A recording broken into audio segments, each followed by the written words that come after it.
Hey,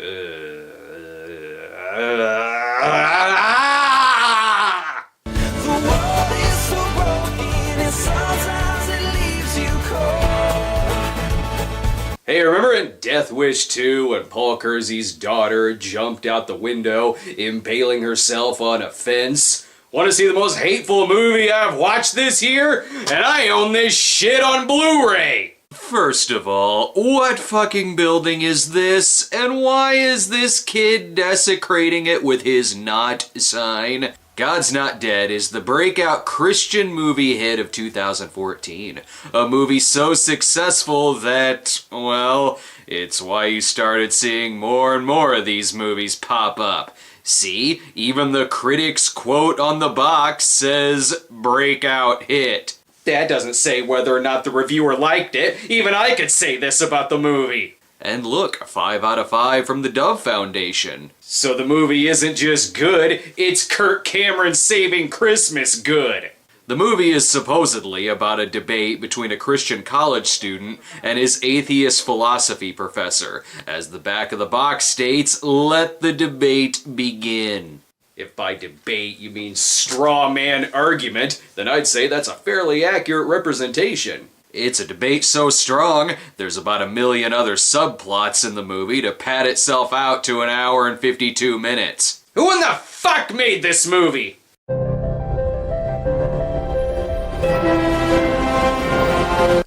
Yuck. The opening cinematography is shot in beautiful old-fashioned vision. Even the birds won out of this movie. Oh, thank you. I do need booze to get through this. And apparently, so do the actors. Hell, some of them can't even get out of bed. This movie is directed by some guy named Kronk. Figures it was made by someone who speaks squirrel. The hero of the movie is, oh well, I'll just let the movie say his name. Name? Wheaton. Josh Wheaton. You got your pre-registration sheet? They were either gonna go with Josh Whedon or Ryan Singer, and Whedon stepped up to the plate. Whedon is signing up for a philosophy class, but uh-oh, he's given quite the warning. You might want to think about a different instructor. Gus? Let's just say you're wandering into the snake pit. It isn't that the professor is an atheist, it's because he's a vampire. Your crucifix offends him. Another one of our characters is Amy, a liberal blogger, as you can tell by her bumper stickers. She believes in evolution. This movie is not gonna end well for her. But she's got a hot scoop on her next interview. Well, I'm on my way to an ambush interview of Duck Commander Willie Robertson, and I am going to crash that party and hold his feet to the fire. Truly hard-hitting news. Coming up next, a balls-to-the-wall interview with the Duggars. No time for that. We need to be introduced to old lady with dementia who likes chicken. I don't know when was the last time I had chicken. That would be yesterday, for lunch and dinner. Are you serious? Why are you smiling? Her daughter Mina visits her on a daily basis. I don't see a ring. It's complicated. Yeah, come on, Mom. Haven't you checked her Facebook status? Kevin Sorbo co-stars as the evil Professor Radisson, here to spend most of the time talking about how much he hates Dwayne Johnson and Kellen Lutz. The class's introduction to philosophical thought, lost on some people. If either of those facts is news to you, then now would be your turn to leave. Oh, sucks to be him. He thought he was going to be studying lasers. If you're looking for an easy grade without much work, well then, now would be your turn to leave. I'm out. Great, not even 20 minutes in, and we've already had 2 walkouts. The editing is making me very confused at the point of this class. That we refuse to waste our limited time together debating the existence of the big man in the sky, the myth of a benevolent, all-powerful, supernatural being. So they're gonna be debating whether planes exist? Oh, more characters. It's David A.R. White, here playing Reverend Dave. Original. God is good. All the time. And all the time, God is good. In case you didn't know, the class is starting off very poorly, as Radisson wants all of his students to write down that God is dead, thus ending any debate the class would have about the existence of God. Well, whatever, dipshit, you're the one who brought it up. 'Cause, you know, you can't teach a philosophy class unless every one of your students renounces their religion. Naturally, Jack Snyder doesn't want to do that, nor should he have to. And since everyone passed their papers to the right, he could have just handed the professor the stack, and Radisson would be none the wiser that Josh didn't turn one in. But no, it turns into a thing. If you cannot bring yourself to admit that God is dead for the purposes of this class, then you will need to defend the antithesis. So you're fired. Josh now has to take 20 minutes in the next 3 classes proving the existence of God, with the class serving as the jury. And more of the students should have left, because these two fucking egos are wasting everyone's time! Even Josh's girlfriend wants none of this. So the answer's simple, drop the class. Yes, please, drop the class. Then I wouldn't have to watch any more of this. And in case you want to know more about his girlfriend... Why am I salutatorian of our graduating class here at my third choice school? Because you're mastering in clunky exposition? Alright, forgot about the ambush interview of the Robertsons. How dignified is this gonna be for all parties? This is my wife, Corey. Hi. I know. I'm actually surprised to see you here. I thought you'd be home, barefoot and pregnant. It really helps the movie's case that they're being interviewed by a cartoon. Of course, this scene only exists to make her and her kind look bad, and the Robertsons look shticky. I guess when you say you, you're referring to the whole group of my family, which would be y'all. You can just change it to y'all, that'd be an easier expression. That way it'll get everybody in there. Y'all? Uh-huh. You don't really talk like this! And this quote-unquote blogger would indeed have a website, but no one would read it. So what do you say to people who are offended by your show, not just because of the hunting, but because you openly pray to Jesus in every episode? Yes, what do you have to say to those 5 people? Jesus said this, whoever acknowledges me before men, he will acknowledge before the Father in heaven. Whoever disowns me, I'll disown him to the Father. Yeah, when's the first time you read that? When you looked at the script? What an ambush interview. Are you barefoot? And what do the Robertsons think of y'all? Any newspaper would be lucky to have you. She's so professional, her microphone is facing away from them. And now for our 10,000th character, Aisha, the Muslim student with a strict upbringing. I wish you not to do that. It's for my father. He's very traditional. Yes, he's almost Sid Haig. Tomorrow he'll pick her up in clown makeup. How traditional is he? Well, he makes her wear a hijab to school, but doesn't give a shit about her t-shirt. And does this conversation always come up when he picks her up? When you look around at all those people, there is no one who worships God, not the way he deserves and demands to be worshipped. Quite a truthful review of all PureFlix movies and their filmmakers. Ron Favreau then walks into church to ask for forgiveness before he cuts Professor Radisson's dick off in the bathtub. That is, after he asks Reverend Jesus Man's advice on hair highlights. Before it even gets to the conversation these two have, we just gotta know that apparently Amy is using Wikipedia as her main source, and possibly adding the word y'all to every section. Anyway, back to Reverend Dave's advice. So your acceptance of this challenge, if you decide to accept it, may be the only meaningful exposure to God and Jesus they'll ever have.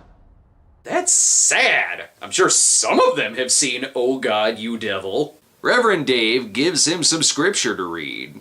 Check out Matthew 10:32 and 33. I know that verse. And the disciples all went to town and bought food. Get the class a bunch of Big Macs. Actually, that's not the right verse at all, but it's okay. When Josh reads from that verse in Matthew, he's actually looking at the book of Luke. Reverend Dave also gives him the advice to destroy his Eagles album in front of the class. I think that's a terrible idea. Good to know they exchanged phone numbers so Dave can tell him not to be clever. You know, the same advice they gave to the filmmakers. Hey, remember when I said that things wouldn't turn out well for the liberal blogger? Your results came back positive. You have cancer. Boom! Cancer, bitch! I don't have time for cancer. Neither does this movie. There's too many plots here! Truly, the only cure for liberalism in this movie is a fucking death sentence. Subtle. Just as subtle as Josh and his girlfriend adding more exposition on their anniversary. Happy anniversary. 6 years ago, your youth group collided with mine. You remembered. I didn't ask. I already know that you're a couple. She actually gets mad at him for taking on Professor Radisson, but never mind that. Josh, everything you do is about us. Okay, we're a team. You were what, 6 years going on forever, right? I already know you've been together for 6 years. You just said it! She then makes him choose between her and Radisson. Decide who's the most important person in your life. Me? Or Professor Radisson? What if it's God? Then that's a terrible anniversary present. We haven't even gotten to the debate yet, because, you know, the Reverends are on their way to Disney World. But oh no, the movie is stalling, same as their car. We're calling arrange for the rental car. But how will we get to the rental car? They'll deliver it to us. Are you serious? Yeah, absolutely. They'll deliver us the car we have to drive? Yeah. Thanks, movie. Now I know how rental cars work. Now time for Josh's arguments, aka nap time for the class. We're going to put God on trial. I'm not so sure about the second season of American Crime Story. Josh has it lucky. This doesn't seem to be the brightest classroom. George Lemaitre, a theist, who's actually also... What's a theist? A theist is someone who believes in the existence of God. Well, that's a look of a professor who just realized his entire class is stupid. The debate and Josh's randomly put together presentation has truly begun. It's a good thing they cut to this. We can meet the choir director, talk about song choices for the upcoming concert, or we could meet the women's club about the details for the next craft bazaar. Are you so unsure of your movie's arguments that you need to cut to David A.R. White wondering what to do with his day? Josh proposes the idea that it's possible it was God himself who put everything into motion with the Big Bang Theory, while as Professor Radisson wonders who created God. I see you carefully avoided the fact that Stephen Hawking, the world's most famous scientist, and who is not a theist, has recently come out in favor of a self-designing universe. I haven't avoided it, I just didn't... You just didn't know about it. Yeah, look, he was too busy that day seeing Birdman instead of the theory of everything. Josh can't answer Radisson's retort about how God isn't necessary for a self-creating universe, and the audience is clearly on Radisson's side. Well, great, so Radisson can go home happy knowing that he showed up a student for no reason. Do you think you're smarter than me, Wheaton? Do you think there's any argument you can make that I won't have an answer for? Or he can lay his hand on him like an asshole. In that classroom, there is a God, and yet I'm him. I'm also a jealous God, so do not try to humiliate me in front of my students. Was this supposed to go later in the movie? You weren't being humiliated. The classroom was on your side. Oh, and he offers threats, too. If you truly feel a need to continue with this charade, I will make it my personal mission to destroy any hope of a law degree in your future. Again, so fired, and if you don't want him to speak in front of your class, don't let him speak in front of your class. You're the professor! And the professor's not much better than the girlfriend, who actually breaks up with Josh because of his speech. I'm not even sure there are words to describe what I'm feeling right now. Bitchy. She's way out of his league anyway. He looks like an adult version of the My Buddy doll. But now we learn the twist with Aisha's character.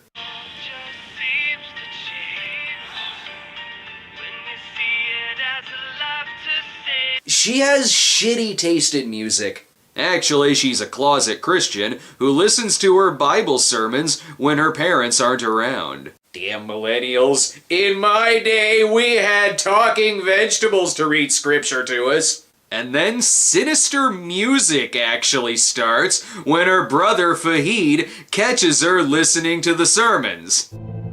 You must never tell Baba. Swear to me you will never say anything. Swear it! Another thing I see ending well.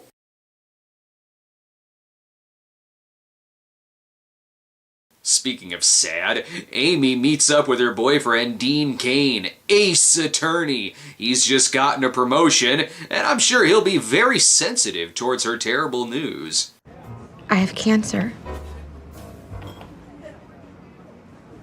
This couldn't wait until tomorrow. What? Good job, movie. No matter what arc Cain goes through here, you've just made him irredeemable as a character. Hell, he actually breaks up with her on the spot. You understand that I might die. I'm sorry about that. Serves you right for having that evolution bumper sticker and ambushing hack reality stars. Oh, but thank God they have their rental car, which still stalls out, and I don't know what's happening here. I'm already kind of late for an audition. An audition? Yeah, the gang and I are doing Death of a Salesman, and it's kind of a dinner theater thing.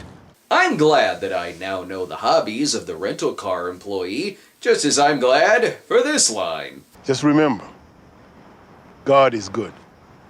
All the time. And all the time, God is good. Excellent. Now I know they're religious. And yes, Cain continues to stick around in the movie. He's Mina's brother. You're on with Mark. It's me, Dork. Your sister. Oh, I should have just let the movie clunkily explain that. She's trying to get him to see their dying mother, but I'm still thinking about this previous scene. I thought you loved me. I do. But you're changing our agreement. Which means I still don't give a shit about this character. Why is J.K. Abrams checking out books? He should use Wikipedia. They got great Robertson articles, y'all! And in another twist, Mina's boyfriend is Professor Radisson himself. You know I'm a Christian. You knew that when you first started seeing me. Yes, and you know that I'm not. This is a conversation they have with each other every day, for the benefit of the audience. And to show that even at home, he's an ass. There's only room in this relationship for two, which means I don't get a mistress and you don't get to drag a 2,000-year-old dead carpenter turned itinerant rabbi into our lives. Makes sense to me. She doesn't mention Jesus and he won't cheat on her. I don't see the problem here. God damn it, I don't care about this car shit. How'd your audition go? I'm pretty good. I'm up for the role of Biff, so... And I don't care that this butthead is gonna ruin the character of Biff Tannen. You can tell it's an atheist party, cause they're all smug and drinking wine and giving Mina judgmental looks when she mentions being a Christian. I know I am in the minority here. But I actually believe in God. Yes. Well, she's a work in progress. So... This is a character designed to make you hate him so much that it's manipulating the audience into immediately siding with Josh. Won't work! The whole movie is shit! Oh, if I forgot to mention the Chinese student who wants to convert to Christianity, it's because I don't care. Nor do I care about the relationship with his father. 佢哋喺度拗緊究竟有冇神咯？你們老師說什麼？係啊，佢好肯定係冇神嘅。那就簡單啦，上帝不存在。 He and his dad are very close. One speaks Cantonese and the other speaks Mandarin. But back to the non-believer wine tasting. Mina, this wine is awful. It's been cooked. It tastes like it was sunning in a moldy basement. Talk about your grapes of wrath.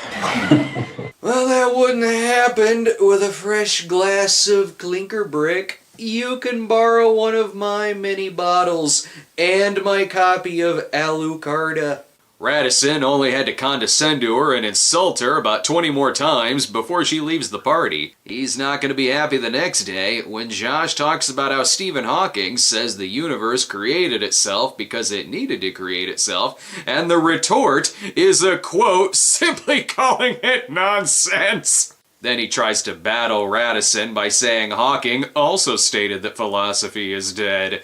Because, you know, you gotta agree with Hawking on everything, and if you don't, that means God exists. Oh, sorry, is there more? Darwin never really addressed it. He assumed maybe some lightning hit a stagnant pool full of the right kind of chemicals. Bingo, a living something.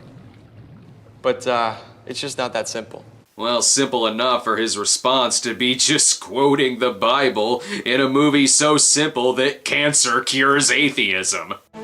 Isn't there anyone you'd like to have here with you for this? No, there's nobody.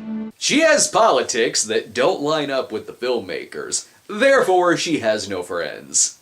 At least he gets the slow clap from Radisson and an after-hours argument. It's easy to dismiss what you don't understand, or what you don't want to understand.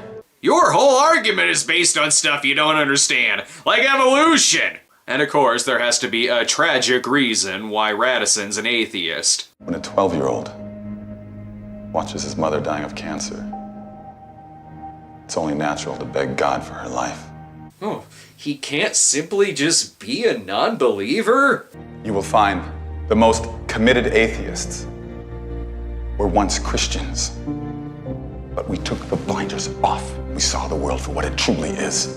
Ah, yes, every atheist is no longer Christian because of tragedy. Just like every Muslim father is gonna beat the shit out of his daughter in the most awkward scene in the movie, leading up to him throwing her out of the house after he finds out about her listening to Christian sermons. And I expected subtlety out of someone who directed a movie called War Prayer. Also, narc. God, Amy's so sad she can't even bring herself to finish the blog post about the history of y'all. Mina, however, has decided to break it off with Radisson. Jeffrey, I need to talk to you. You know how I feel about that. You know, on campus, I'm Professor Radisson, okay? Oh, well, why would she break up with him? He's so charming. There's plenty more parties he can humiliate her at. Now Aisha's turning to Reverend Dave for help. She'll wish that she was never a believer, and her room will be a mess. He's got to give her quick advice, though. There's more hilarity with the car coming up. Also, I'm pretty sure that Professor Radisson is now stalking Josh.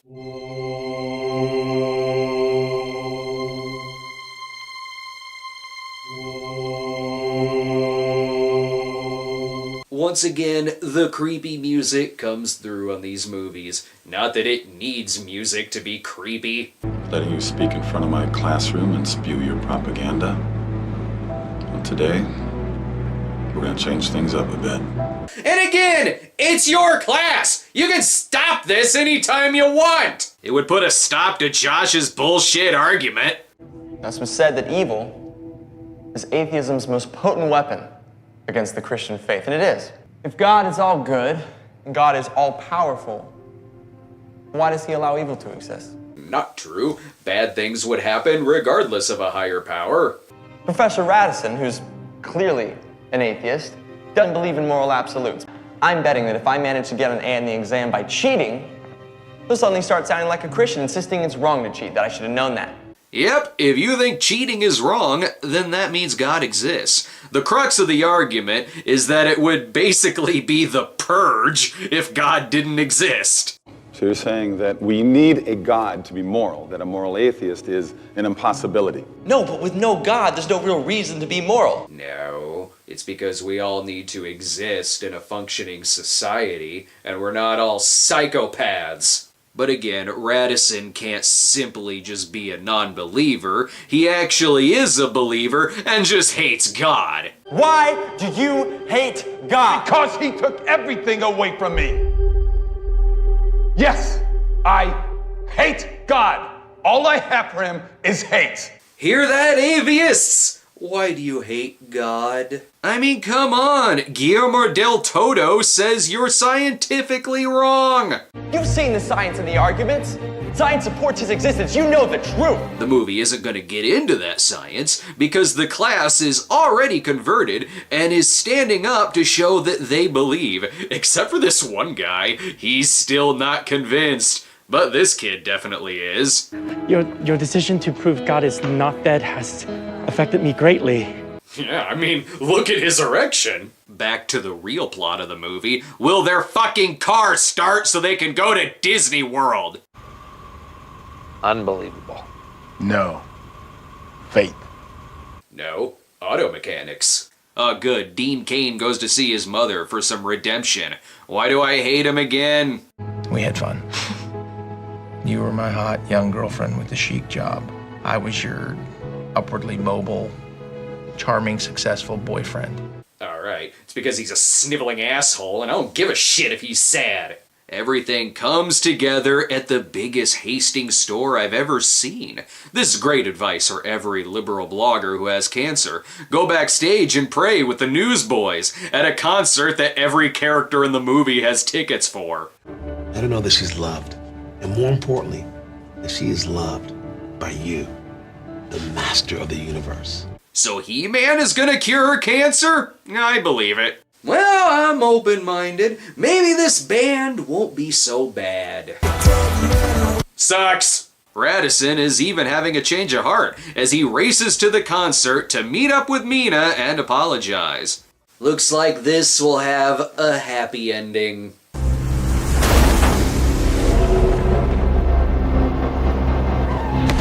Or he'll get hit by a car and fucking die! Oh, thank God Dr. Reverend is here. Oh, his ribs are crushed. His lungs are filling with blood. He doesn't have long. How do you know this? And why isn't he coughing up blood then? This all makes sense now. The car stalled so Reverend Dave could save Radisson's soul. There's a God that you don't believe in has given you another chance. Another chance to change your final answer. And to make a Who Wants to Be a Millionaire reference, not the fucking time! It seems like Radisson was on his way to redeeming himself anyway. Why did he have to die? It would have been more powerful if he seeked redemption when not faced with death. What happened here tonight is a cause for celebration. Dude, a guy just died, like right in front of you. But maybe it is a good day. Beaten and kicked out by your father? Did your boyfriend just die? Oh, we got a Newsboys concert to listen to. And this bullshit. Me and the gang wanted to let you know we've heard in the news that there's been a bit of a squabble down there on campus. One of your professors insisted that God is dead. Wow, must be a slow news day. Also, let your dad talk. The movie ends telling you to text everyone that you know. You don't need me to text you that this movie sucks. You should know that by now. Plus, it lists off various court cases from students who were supposedly condemned for their faith, some of which were thrown out, dismissed, blown out of proportion, or in the end had nothing to do with the person's Christianity. God's Not Dead is about as black and white as you could get in a movie like this. It is not a movie about promoting compassion, love, or Christianity. It's a movie that exists simply to reinforce its audience's hatred in things. Are you a Christian? Well, you're the persecuted hero who can do no wrong. Liberal blogger? You're a bitch and you'll get cancer. Atheist? You just hate God, verbally abuse your girlfriend, and you will fucking die. Muslim? Your father will beat the shit out of you when he finds out you're reading scripture. Dean Cain? Bastard. But the movie certainly spoke to some people. It grossed $63 million against a $2 million budget, which will fund the next 10,000 PureFlix movies. And there's an upcoming sequel, God's Not Dead 2, because I guess this movie didn't prove that God's not dead after all, making it pointless. An argument could be that, well, incidents like this could occur, or that some of these stereotypes do exist in real life. And yeah, that's true. Some stereotypes exist for a reason. But you know what? Let's go ahead and make a movie in which all of the assholes in this film are portrayed as the heroes, while the lone Christian in the movie shoots up a Planned Parenthood. And then let's see how hot the makers of God's Not Dead take it. My guess is not very well. Nor should they, and nor should anybody.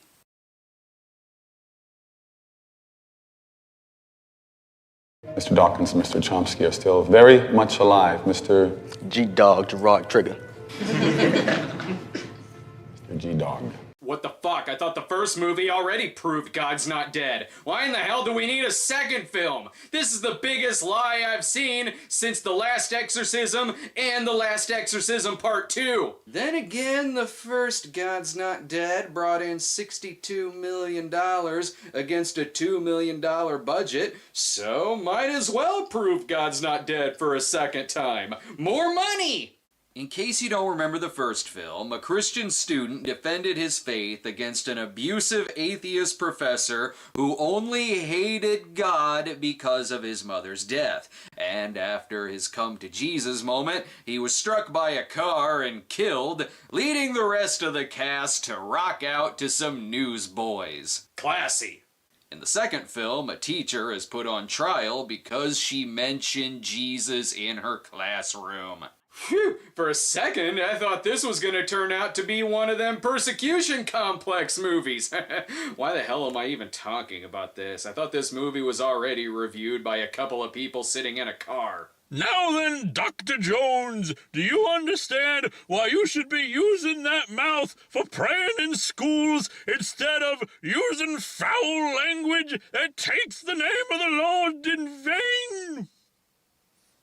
This movie was a piece of shit. Ugh. Well, looks like that review went nowhere, so I might as well be the one to talk about God's Not Dead 2, God Harder.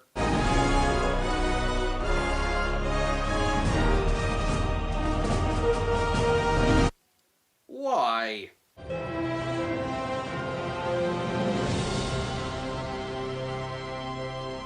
That makes more sense. Also, there's some other company. Let's get into this thing. Oh, I love to hear the song of creation.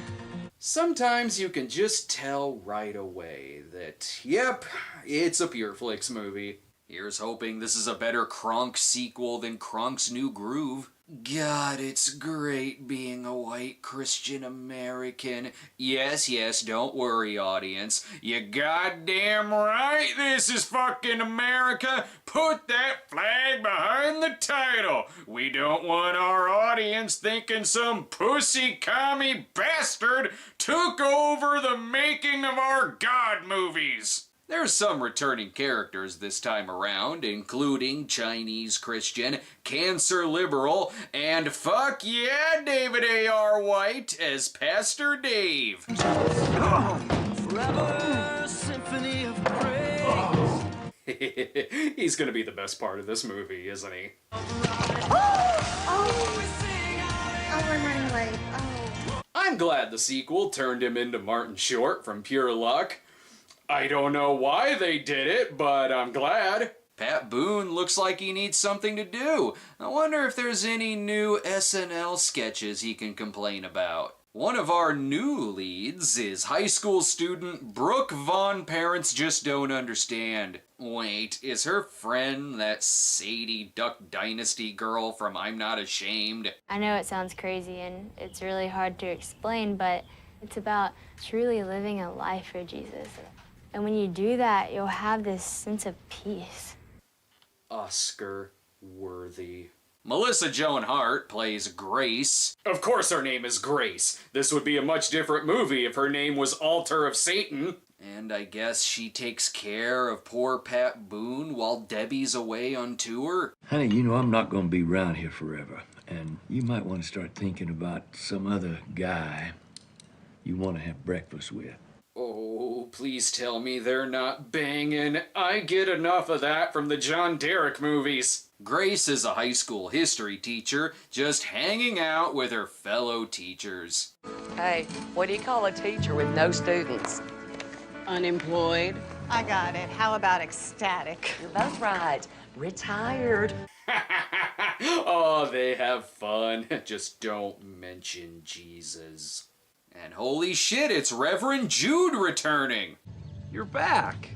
Why are you so happy? Last time you were here, we tried going to Disney World, but instead watched a man die. My pastor gave me permission to finish my doctorate at Hartley, so if that's okay with you, I'm gonna be here for a while.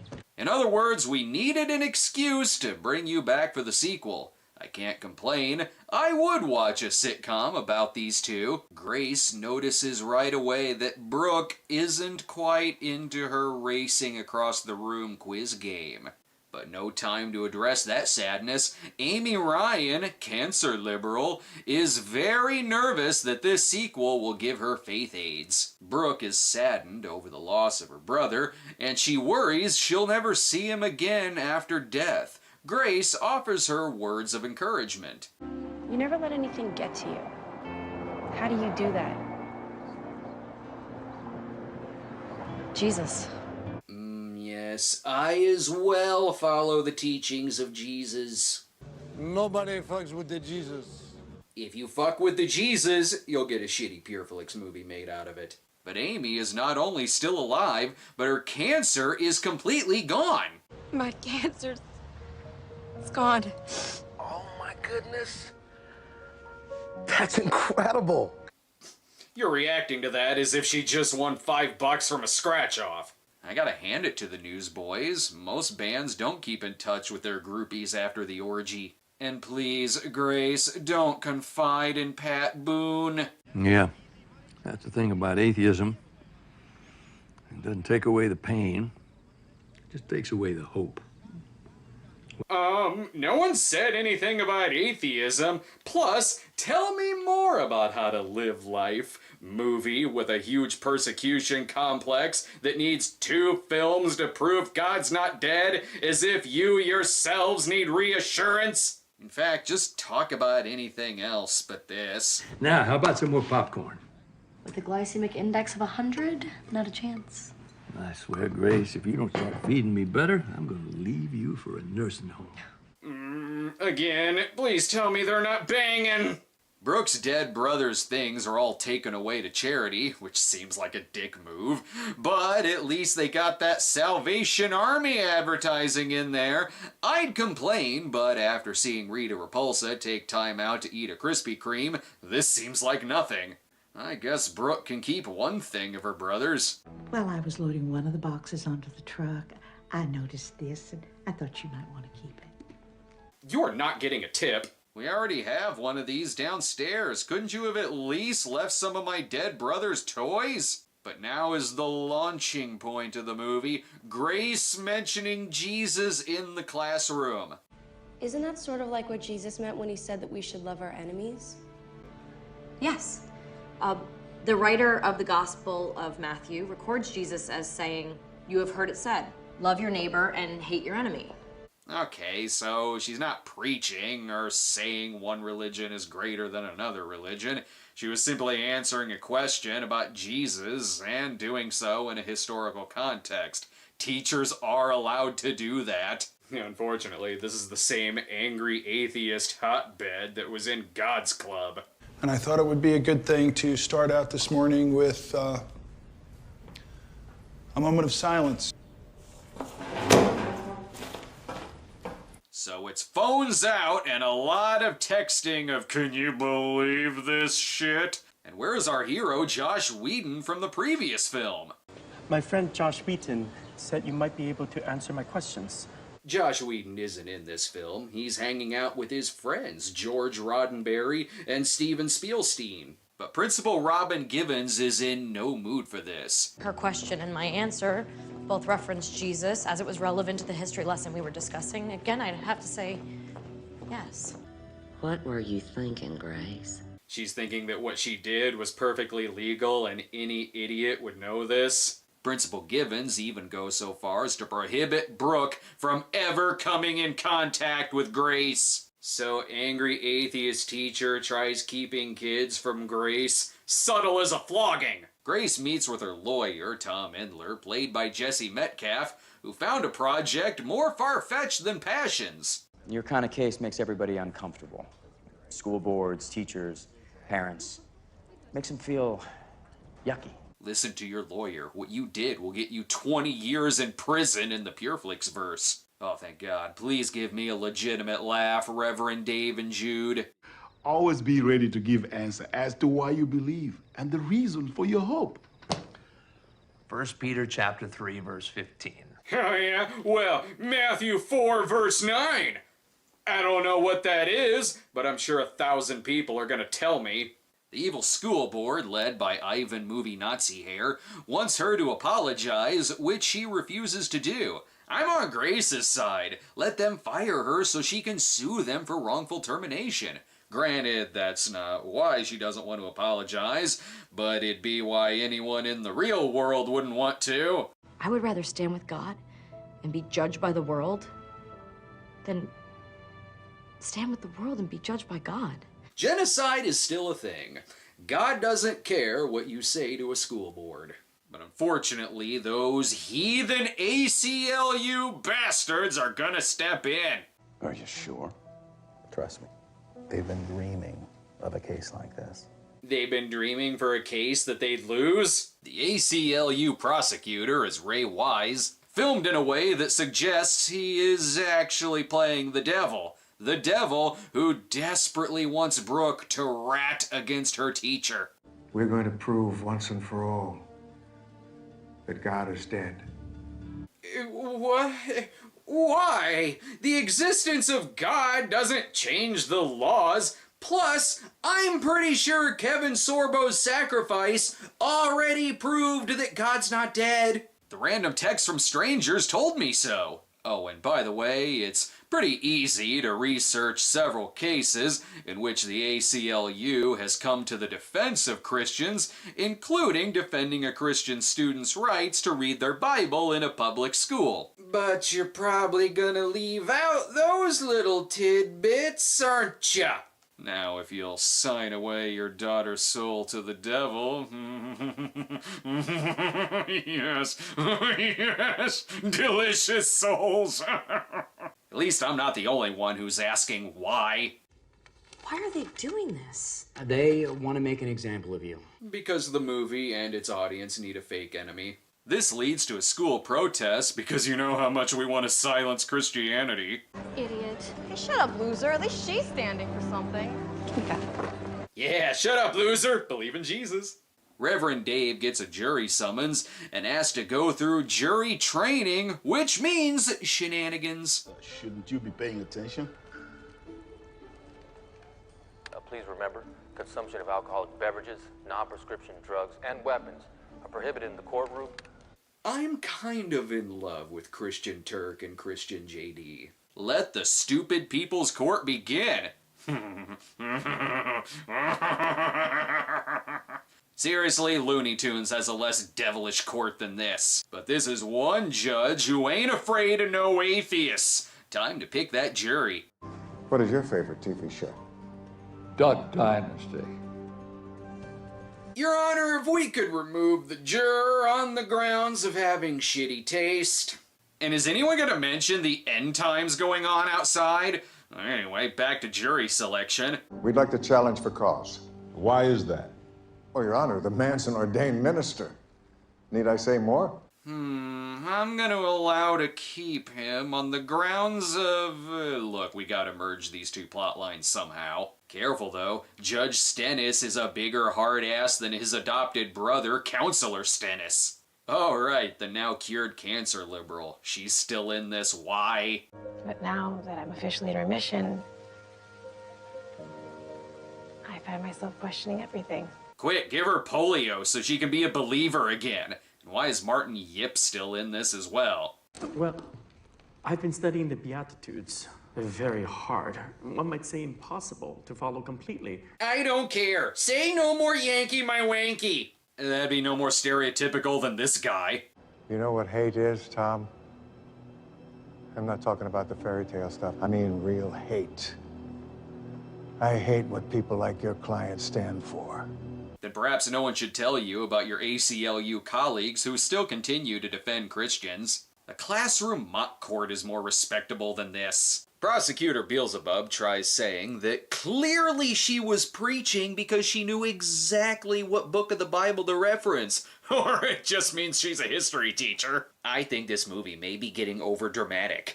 If we grant Miss Wesley the right to do that, then our society will crumble.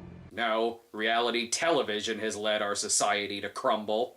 Amy needs her plotline to merge too, and hello, this is a clip from God's Not Dead 2. Perfect! So, you remember my friend Brooke? Yeah? Well, she got a teacher in trouble for asking her about Jesus. What? Now, she's not even supposed to talk about it. Stop asking the Robertsons to act in movies. They're not even real rednecks. Tom brings up copies of the Bill of Rights and the Constitution and mentions how the phrase separation of church and state is in neither one, which I guess means religion is not brought up at all in our laws. Shh, no one tell them about amendments or clauses. By the way, driving a golf cart through a playground isn't mentioned in the Bill of Rights or Constitution, but I'm still not allowed to do that. You may proceed. You might understand that my client has rights. Rights that trump his agenda. Ixnay on the ump tray. One of the key reasons for this case happening is Brooke's dad, who doesn't want Brooke to ever hear the name Jesus. Mr. Thorley, how did you feel when you found out that your daughter had been exposed to faith-based teachings in class? Well, it felt like we had been violated. I'm sure victims of abuse really feel for your violation. They even get the other teachers to turn against Grace. Has she ever asked anyone in the teacher's lounge to pray with her? No. Has she ever asked you personally to pray with her? Objection, No. Your Honor. Cumulative. Objection, Your Honor. Haven't we proved beyond a reasonable doubt that this case is a huge waste of time? Don't believe me? God bless you. Careful, or you might end up on trial.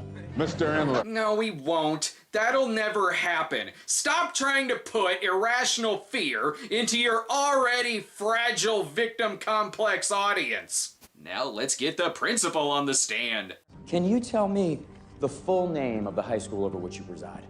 Dr. Martin Luther King Jr. I noticed that the name fails to mention Dr. King's title as Reverend Doctor. It's his work in the field of civil rights that we prefer to highlight. But that's the whole point. Martin Luther King Jr. is not the Son of God, nor is he the basis for Christianity.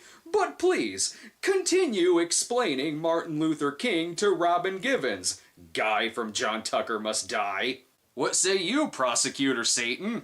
I understand that you attended a service at Miss Wesley's church. And who was it that invited you to that service? Grace Wesley. I see. And where were you when this invitation was extended? At my office.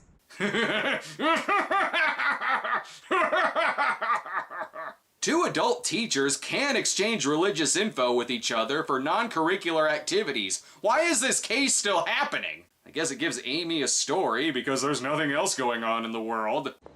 Can I ask you a question? Do you think I should get back together with Dean Cain? I mean, look, they brought back rental car guy from the first God's Not Dead. Surely they have enough room to bring back Superman, especially after killing off Hercules. Oh, wait, they killed Hercules. Does that mean God is dead? Oh, maybe they needed this sequel. Anyway, Fred Dalton Thompson, in his last movie role, comes in with some bad news that the evil government needs transcripts of their sermons. Can they do that? They tried it in Houston. So now the government can determine what we can and can't preach at our churches. Actually, it's to make sure you're not endorsing a political candidate, which would then cause you to lose your tax exemption status. But you're probably gonna leave out that little tidbit, aren't ya? At least he's not talking about the court case. I'm serving on a jury in a case right now that touches on these issues. Of course, I'm not allowed to talk about it, but I mean, the one thing that it's convinced me of is that if we stand by and do nothing, pressure that we're feeling today is going to mean persecution tomorrow. Mistrial? Or continue on with more bullshit? Whether we admit it or not, we're at war. The war of Ephesians 6. Not against flesh and blood, but against the powers of this world, against the spiritual forces in the heavenly realms. He's right. This is almost as real as the war on Christmas, which, by the way, your enemies, the ACLU, once defended the Christmas tree. Now I'm just watching two people eat Chinese food. I wonder what's going on in those midnight car reviews. My, oh my! This movie reminded me of a lovely time when I was a younger fairer maiden, when I had to tie up Kirk Douglas and spanked him until his bottom was as red as my cheeks. You made it impossible for me to jerk off in this. Oh, great. That's even more horrifying.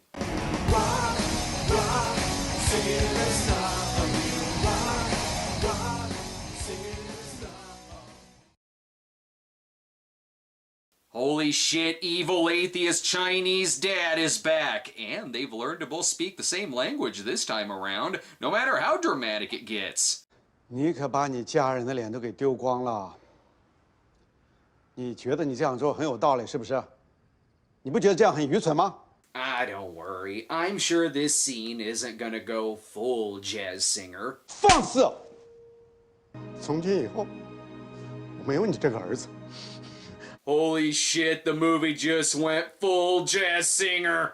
This isn't that big of a deal. He can dance the night away like Muslim Girl at the end of the first movie. Seriously, I really feel like her story should be followed up on. She was beaten by her father, kicked out of her house, and last we saw of her, she was listening to some newsboys. Is she homeless? Did she find a place to live? Please answer me that instead of giving Martin a musical number.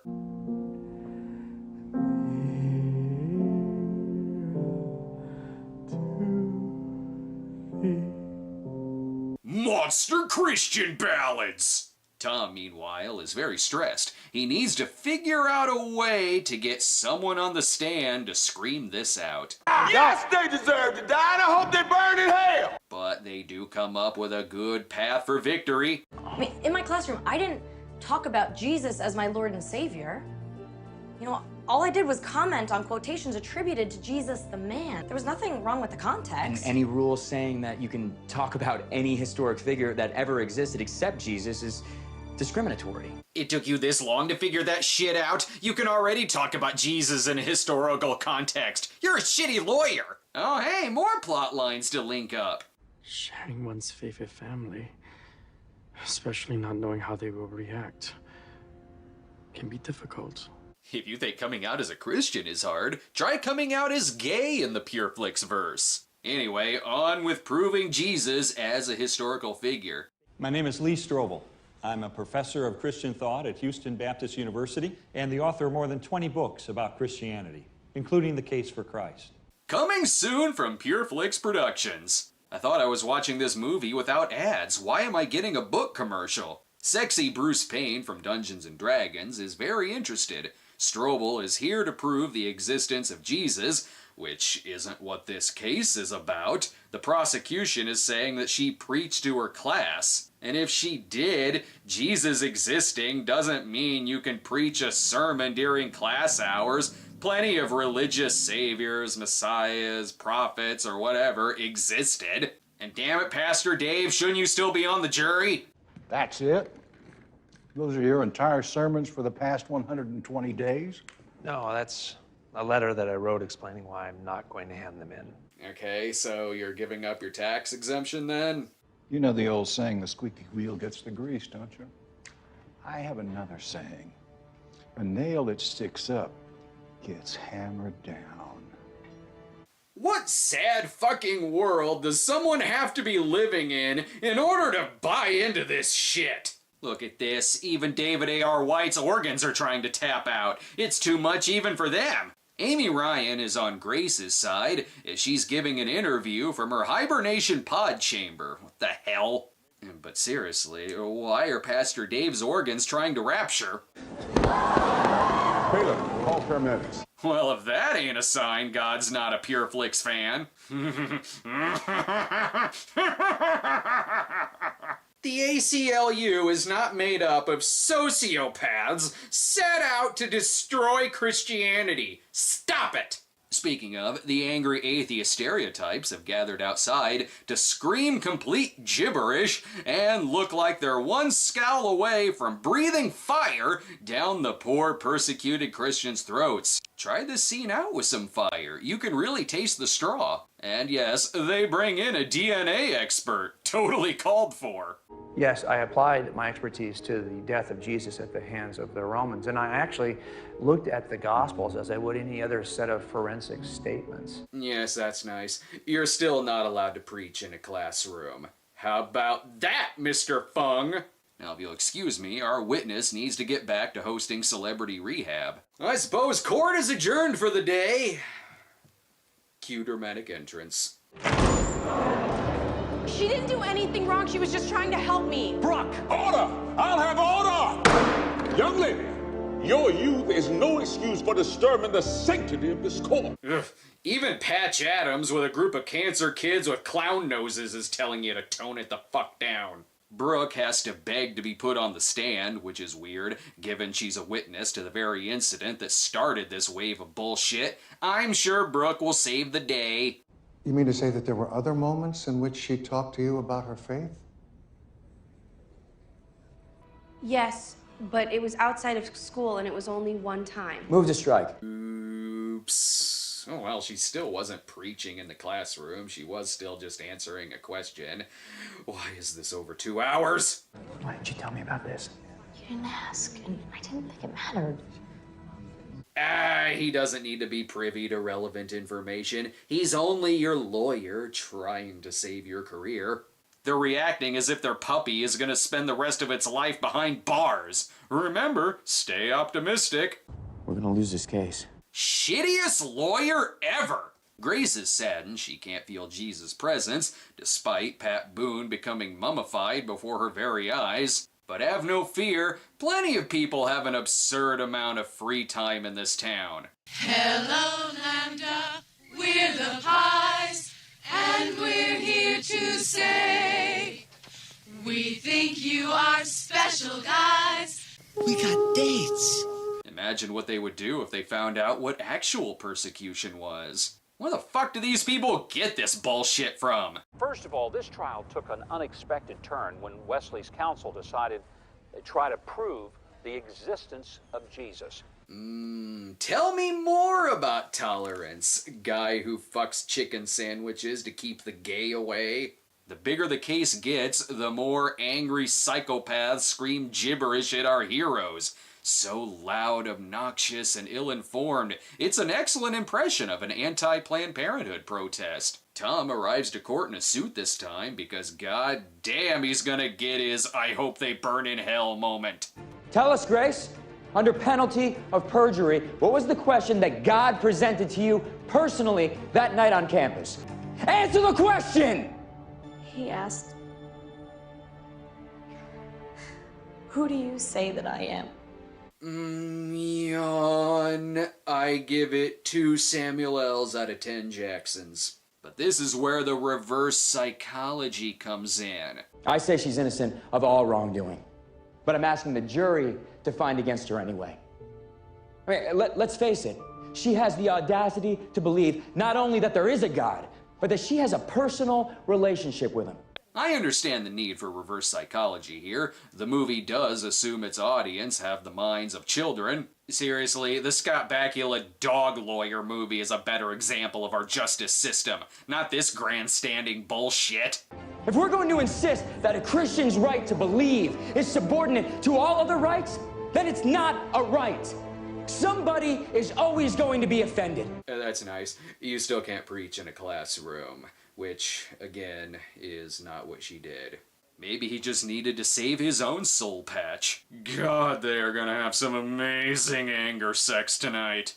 Just kidding, no romance ever really blossoms here, and given that this is a Pure Flix movie, thank God, there's only one thing left to do. Contact the Faith-tastic Four and they'll save the day. Hey, right now, on the phone, A friend of mine named Amy is on the line, and she's calling about a woman who's on trial.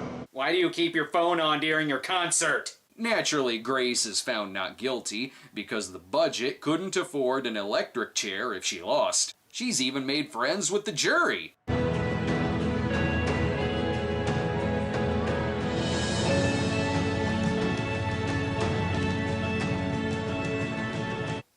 Well, that was unnecessarily culty. Hail Hydra! Now to deliver the already existing news. God's not dead.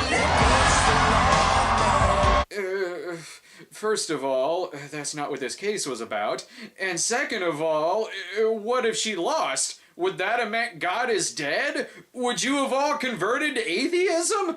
And if you wanted to see the Pat Boone version of the Miss Clara Fuck You Satan dance... Our playhouse here in Hope Springs. You did it!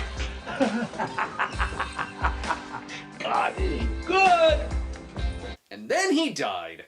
Take that, guy who will just go on about his day. He outsmarted us.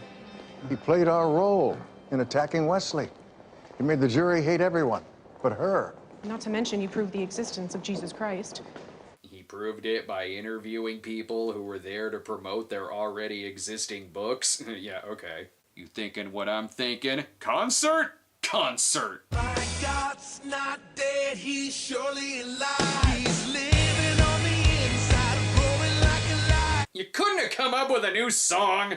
And don't forget, join the movement. Text everyone you know. Jesus, bro. And thus ends Clarissa Explains Nothing. The movie wasn't quite the success as the first film, but it still made a good profit, bringing in $23 million against a $5 million budget, all but guaranteeing another sequel, which they are pretty much obligated to do because the movie actually has a post-credit scene. Pastor Dave is arrested for not turning in his transcripts, and if you missed this scene when it was in theaters, don't worry, the scene was in the trailer. But you just told me for the second time that God's not dead. You now need 3 movies to convince me? You had such little faith in the second film proving the existence of God that you needed to sequel bait a third film? Well, I guess that'll lead to more midnight reviews. And now you see, Mr. Jones, why it was so important for me to take you to Rock Dog, because of the time it reminded me of my faithful canine companion, Moosa Lily. It was a beautiful canine who died in my arms. I actually didn't have a problem jerking off in this one. Yes, thanks. Any more of those? Okay, perfect. Let's continue. So, okay, go ahead and give us a third film, but can you at least put it in outer space? I really want the catchphrase, "In space, no one can hear you pray." God's Not Dead 2 is more of the same, of course. More persecuted Christians, more cardboard evil atheists, more groups for its audience to spit hatred towards, and more of David A.R. White being too good for a movie studio that he owns. There's so many of these movies that they're very much ripe for parody. Is the Jesus Bro trailer gonna be the stinger for this episode? Oh, you goddamn right it is! Can you believe this? You know he has the right to express his beliefs. And I have the right to have dinner without some overzealous religious fanatic shoving his beliefs down my throat. Your chanting to your invisible sky god has turned my stomach. You're only one of the biggest YouTube atheist celebrities in the country. Well, a real atheist wouldn't brag. We simply teach by displaying our superior lifestyle and informing others of their terrible life choices. Oh, Rick, are you okay? Okay. All right, can we just end this? Are you sure you want to do that? Who are you supposed to be? Who do you think I am? A hallucination brought on by a drunken head injury? You cut deep, Rick. What do you want? I need your help, Rick. What we need to do is send you back to Earth, use your internet celebrity, and convert millions of followers. You expect me to go back to my fans, tell them I had a near-death experience, hallucinated, and talk to Santa Christ? If you could be less of a condescending schlub about it, that would be preferred. You won't believe this, Carlos. but I've had a vision. I totally believe in everything the Bible says. I want to take you to a stoning. Jesus wants me to get the word out to my followers. I don't know. Your fans seem to be rather volatile about things they don't like. I haven't seen Willie in years. We should really go talk to him. My life's been tubular since I found Christ, bro. I'm on a mission from Christ. What mission's that, bro? Asking people to convert hasn't been working. How can I force people to believe? This right here is the biggest tool you need to survive. I call it my war room, bro.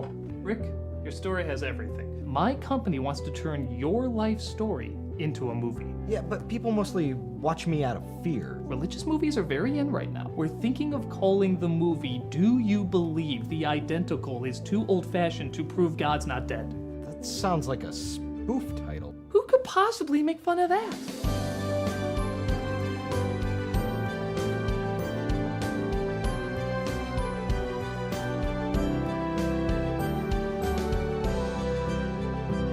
Hey! Jesus, bro.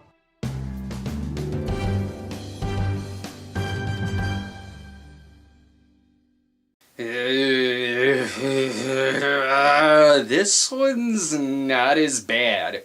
For those of you who have not been keeping up with the God's Not Dead timeline, we are on the third movie, and we still haven't proved that God's not dead. Therefore, we must definitively prove our hypothesis by injecting this series with a little bit of northern exposure, making the other movies so far only likable character the lead, and bringing in a completely different director and co-writer.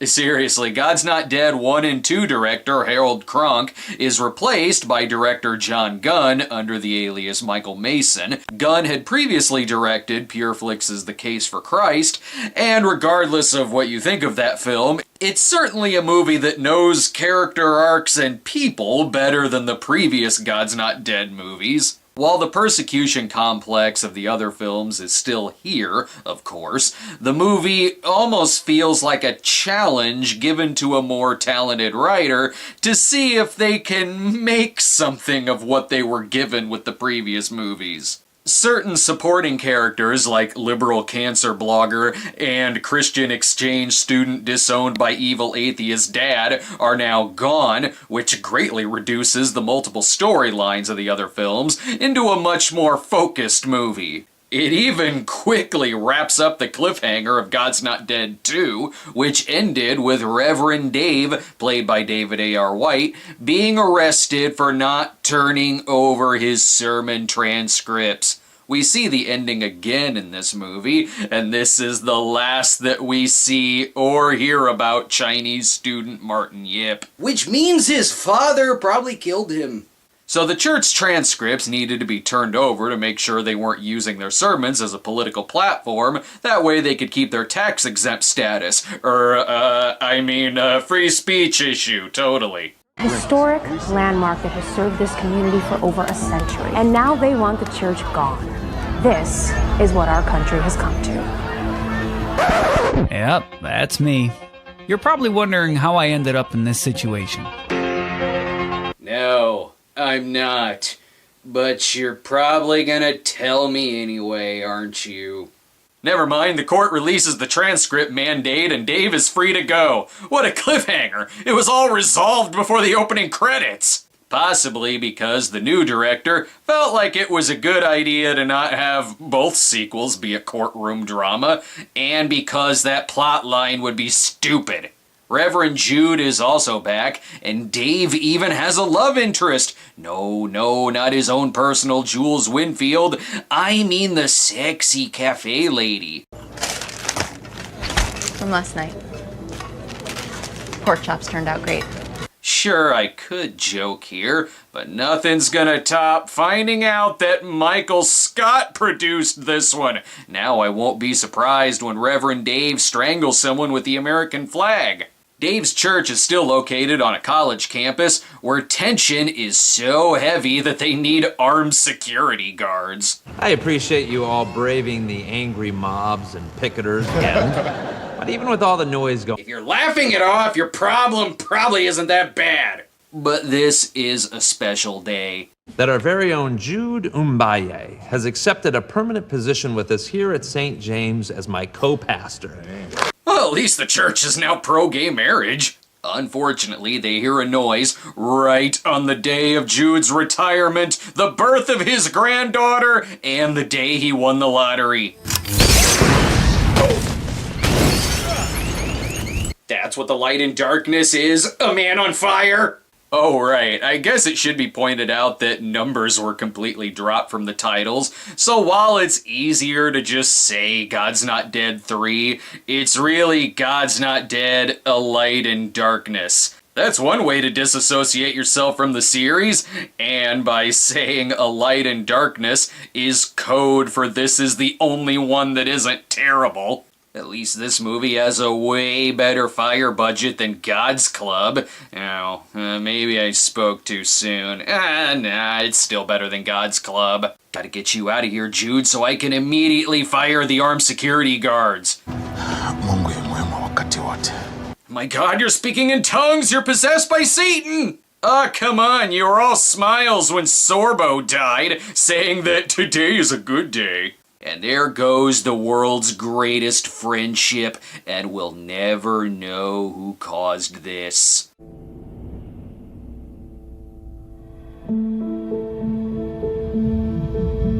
Never mind, the pool did it.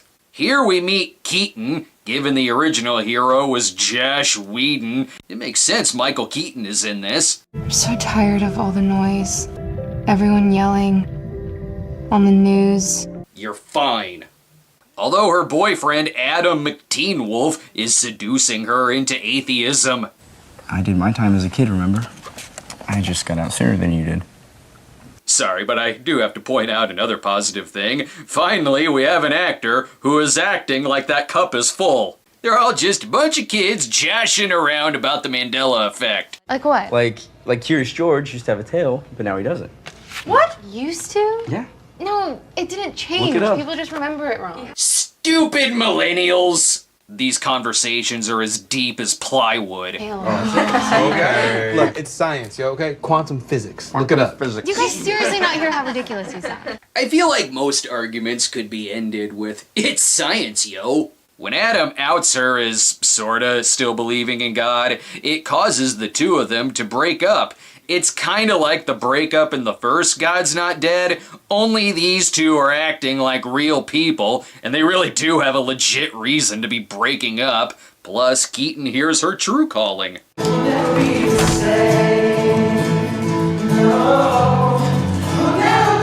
Fantastic. She wandered into sleepaway camp to unhappy campers.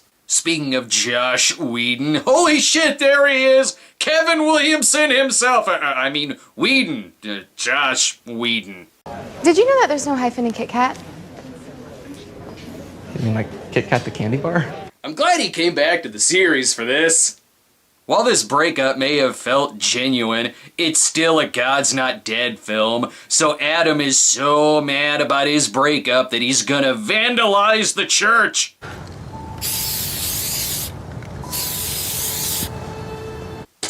That's all you got?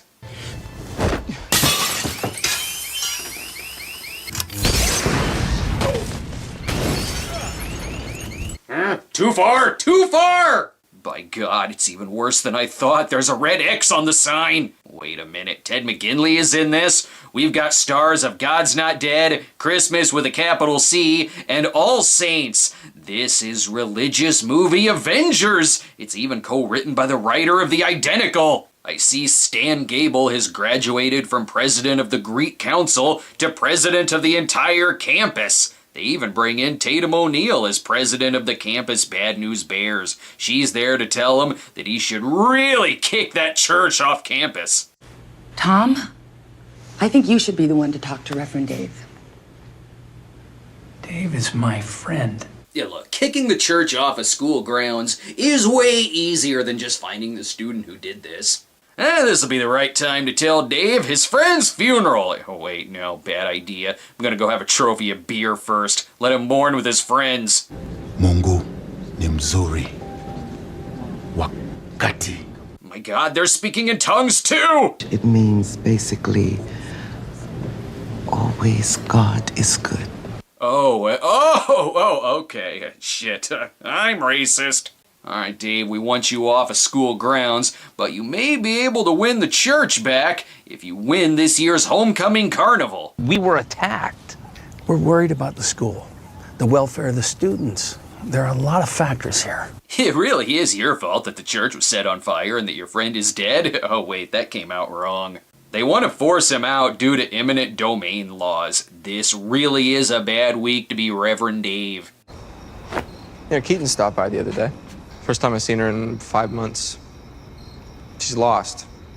I have other things on my mind right now. No need for callbacks. Here. I know, Josh, I got it. But This is why I took on Professor Radisson, why I left law school for this ministry. Professor Radisson is dead, and it's kinda your fault, you insensitive prick. This scene is going nowhere. I really hope they release the Snyder cut of the Whedon scenes. Only one man can help, James Bond! I mean his atheist lawyer brother, Pierce. Played by John Corbett. Dave decides to go to Chicago to find Pierce, instead of taking a chance and running into him in Abu Dhabi. The hardest thing to believe in this series is that this is Chicago. There's ketchup on the table and it's on a hot dog. Unlike Sucks for Me That You Have Cancer lawyer in the first film, Corbett's Pierce has an instant likability. God called me to fight.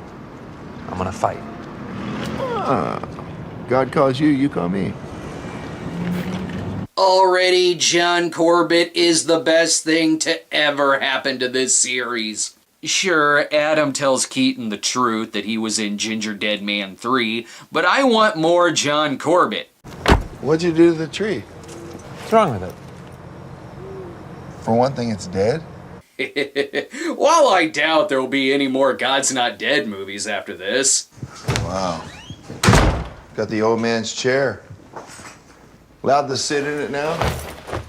I desperately want a Reverend Dave and Pierce sitcom. Unfortunately, I don't really eat zingers anymore. What do you mean you don't eat zingers? You love those things. What happened? Triple bypass. Sold! I'm picking this up for a full season. Still, it's a God's Not Dead movie, so this case is stupid. You're not hearing me. They just want the church gone because they think it's bad PR for the university.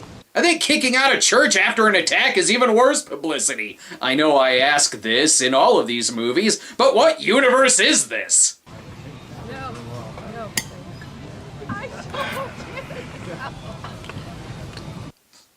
And then that happened.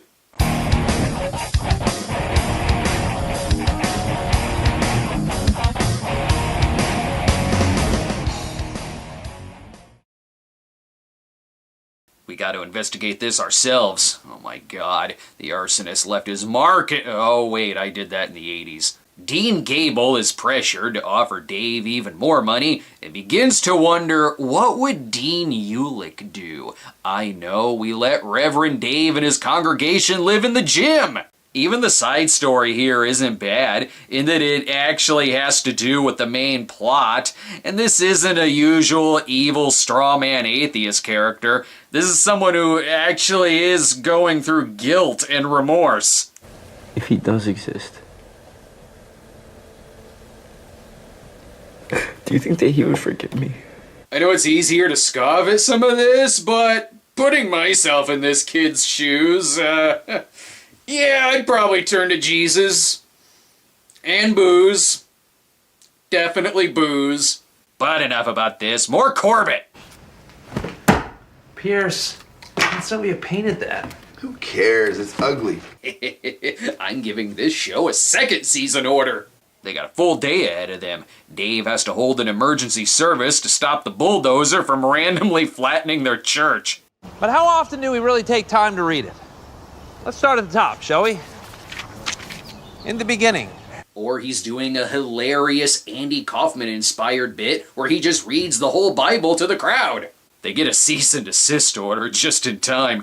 Dave was about to get to the part in Deuteronomy about virgin rape. One of the PureFlix elements that you still see in this film is how the news program that's wildly against the church is literally called Lion's Den. But unlike the first film, which had two straw man robots debating to a choir that already had their minds made up, this movie, however... The Christian church has a long history of persecuting people, and then those people push back, and you guys want to cry victim. And for every example of someone who's misrepresented Jesus, there are 100 others who have done good in his name. This one feels like real people with opposing views having an actual conversation. Good job. Only took you 3 movies to do that. And given how it took a different director and multiple movies to have an actual debate, I feel like I kinda know where the producers' hearts really lie, but it still gets an A for effort. Oh right, forgot there was a love interest in this. Come to collect on that rain check. And he's her pimp! Even Dave is having a crisis of faith, but that's nothing that carving a full rack of barbecue ribs won't solve. Surely we can all work something out. I want my church back. Dave, be reasonable. Come on, man, let us tear down your church. You know what I'd do? If it were me, I'd put in a big student center with a fancy coffee shop. The kids would love it. My God, he's right. I could go for a coffee right now. Someone's about to get lawyered. What you're doing, it's against the law. Because eminent domain doesn't automatically apply just because you guys don't like his church. Oh, excellent. So the movie should be over. We're only halfway through. And like the other movies, where does an oppressed Christian go these days? Fox News, or Fox News Internet Edition. All of these college administrators, they go on and on and on about diversity and tolerance and inclusion, but yet when it's asked of them, they run you off of campus. Aren't you an NRA spokesperson? I'm only here for Corbett's thoughts. Dude, almost 3 million views. People are mad. I also prefer to watch Fox News while high. No wonder he wants to find that box of zingers. Won't you knock? What are you doing? I'm on the phone. Who are you talking to so late? None of your business. There is a love story in this film, and it's between John Corbett and me.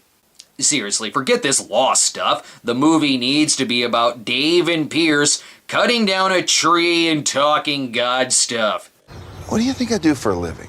Do you think I need to have the belief system of every crackhead I defend to defend him? John Corbett is so genuine here, it feels like this character doesn't exist in the same universe as the other movies. Okay, I don't expect you to agree, but that's okay, because this is healthy. It's a healthy discourse. Pierce, people are broken. Screw healthy discussion. Where's Pat Boone dancing?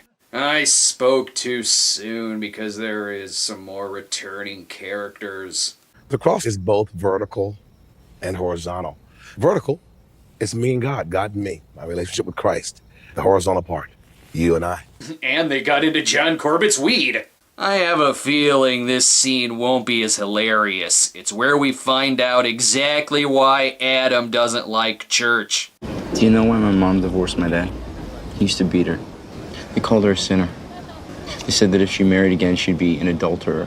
Well, kudos to the movie for getting a lot more in-depth than just, I'm an atheist now because my relative died. The movie even shows consequences for Dave's news appearance by showing Dean Gable get threats online, harassing phone calls, and bricks thrown through his window. It's like stirring up a mob for personal gain is a bad idea. The movie shows that issues and people are sometimes very complicated and not black and white. What's Josh gonna make of all this?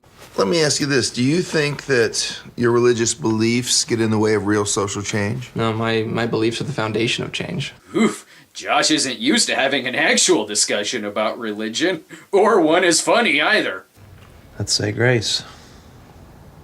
Dear Lord, thank you for this day. Thank you for this. It's not delivery, it's diocese. As if things couldn't get any worse, Dave may have to sue the dean. Plus, he finds out who started the fire when Adam himself anonymously messages him. Time for an ass-kicking. Tell me! Wait. You killed Jude, didn't you? Hey! I really need to see a David A.R. White action movie. Oh, thank God that exists. I don't know how, but the school actually tries using this to their advantage.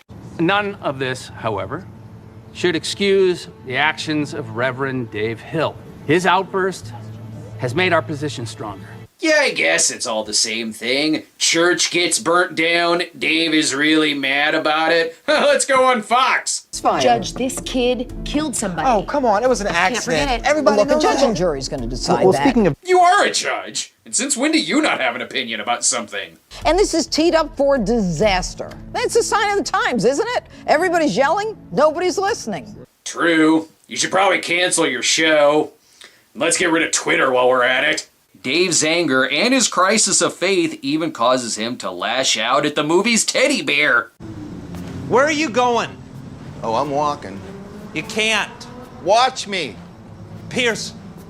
No, you can't leave. If you leave this movie, then take us with you. Now it's gonna get really God's Not Deady. When is it our right to fight? I'm tired of being pushed around. I think it's time that Christians stand up for themselves. Well, the problem isn't that Christians aren't standing up for themselves, it's that they're really stupid about it. And you can actually tell when the movie's better writer takes over. But maybe you'd understand a little better if you were the one being attacked. I'm a black preacher in the deep south. I could build you a church with all the bricks been thrown through my windows. This movie series is getting owned by its own movie. It does, however, have a third act breakup, not between Dave and God, but between Dave and his brother. Break. No one forced you Oh, out. yes, you did. I wasn't welcome in this house once I started asking tough questions. Is that what they were? Tough questions? This movie truly understands every argument at Thanksgiving. Do you have any idea what you did to Mom and Dad? I was changing, and you all hated me for it. And that's the truth, David. What kind of God's Not Dead character is this? He should go around threatening students for talking in class. And even the B plot here still feels genuine. You want to know why our generation's leaving the church? It's because the whole world knows what the church is against, but it's getting harder and harder to know what it's for. God's Not Dead, a movie trilogy that itself is born again. Dave learns how to forgive to the point to where he actually gives Adam Jude's Bible. I'm so sorry. Sorry. Why wasn't this all three movies? The other two kinda contributed to the hatefulness that this movie is against. Courts are even left out of the movie as the Dean and Dave actually come to a compromise and talk their shit out. They even bring the angry mobs together. Chancellor Ellsworth has assured me that this new facility will have a space for our harbor house, led by our campus minister, Josh Wheaton. The Russo brothers said no. This entry in the series killed off Jude and bullshit protesting. But for now, please, put down those signs. Put them down. Yeah, well, that was easy. Now let's settle the abortion debate. This call for peace is very nice and is a welcome addition. The movie should just be called God's Not Dead, The Apology. It doesn't have a giant schmaltzy makeup scene. Corbett calls his brother and leaves him a message because they are still brothers and brothers fight. Dave gets to break ground on a new church, and sure, it title drops at the end, but at least it doesn't tell you to text it to people like the previous movies did, nor does it list off a bunch of contextless court cases. Congratulations, God's Not Dead movies! You're finally about Christianity! While the movie starts out like it's gonna be just another victim complex movie about persecuted Christians and evil atheists, and you can certainly still see some elements of the other movies here, this movie's just more human about it. It makes these people feel authentic. It gets into topics of redemption, remorse, forgiveness, and is a movie that feels genuine in its discussions about faith, and it doesn't shy away from talking about very real reasons why people would want to go away from the church. Which, of course, means that of all three movies, this is the only one that bombed. It only made $7 million in its entire run, which is less than what the other two movies made in their opening weekends. Because, of course, that's what happened. The movie suffered from poor reviews, which is understandable because it's still hard to recommend it for movie theater prices. But even its own audience ignored it by calling it a cash grab that doesn't promote a Christian message anymore. It's the only one that promotes a Christian message. And since when is being a cash grab a bad thing for this audience? So this probably means no more God's Not Dead movies in the future, which is terrible news for me. These reviews are among the most popular on the channel. These God's Not Dead movies aren't alive and are surely dead. Which unfortunately means we won't see an entry that takes place in outer space. You should have set part 3 in space while you had the chance. Stretchy! My God's not dead, he's surely alive. He's living on the inside.